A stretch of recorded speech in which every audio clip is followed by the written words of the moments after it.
Sticks and stones may break my bones, but words will never hurt me. This is an old adage commented on the impact of words are minor compared to physical objects. Prior to this topic, I always believed in this phrase, because how often have you had your bone broken by tangible objects? And also, how often have you had your bone broken by words? Well, if you also believe in this quote, you will change your opinion completely after reading the famous Shakespeare play, Julius Caesar, and the well-known presentation, I Have a Dream, presented by Martin Luther King. Both of this play and presentation has emphasized the power of literary which connects people across various cultures, communities, and historical eras. Therefore, I'll be examining these famous long-lasting English literatures to test the ability of powerful narratives and whether it can break people's bones. To begin with, we must analyze both of the texts and understand why they are so successful and long-lasting. Firstly, the play Julius Caesar is not focused on Julius Caesar himself, but the exploration of human nature, such as the ravenous need for power. This was also an attempt to signal the childless Queen Elizabeth as humans are greedy for higher power and positions. The famous speeches presented by Mark Antony was also the key for its success, and had directly caused the Battle of Philippi, which was one of the largest Roman civil wars with hundreds of thousands of deaths. The presentation was filled with literary techniques such as emotive languages and rhetorical questions. Mark Antony's speech was a great success due to many factors. One of the prominent features is the difference in position. In the story, Mark Antony is a guy who is only interested in games, sports, parties, and drinking.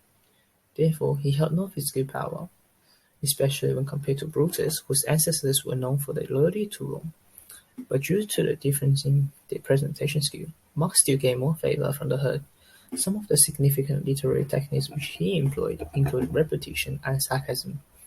For example, Brutus is an honorable man, but in the end of his speech, the word honorable became a word with negative meaning. Another example is when he describes Caesar as ambitious. However, he turns this word from bad to good by explaining Caesar's ambition is only targeted towards enemies, and he wouldn't spare the ransom he looted to the poor. Whose ransom did the general call for few? Did this in Caesar seem ambitious? When that the poor have cried, Caesar have wept.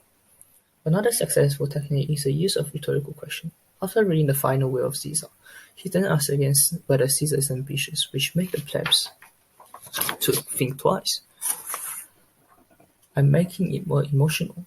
His speech ends in tragedy, as his word can better invoke the plebs' anger towards conspirators.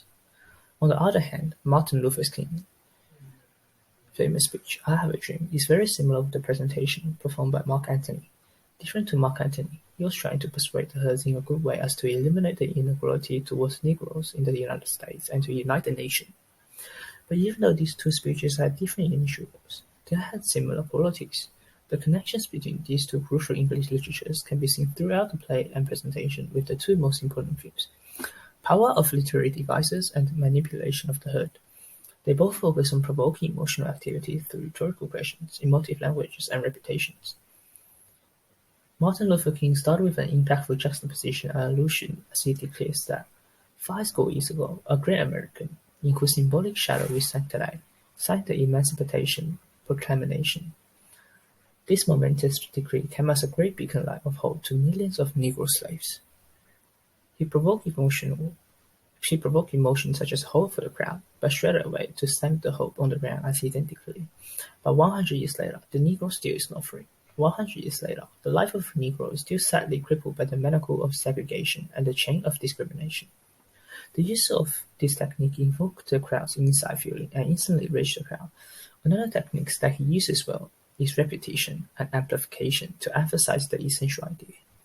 For example, America has given the Negro people a bad check, a check which has come back marked insufficient funds.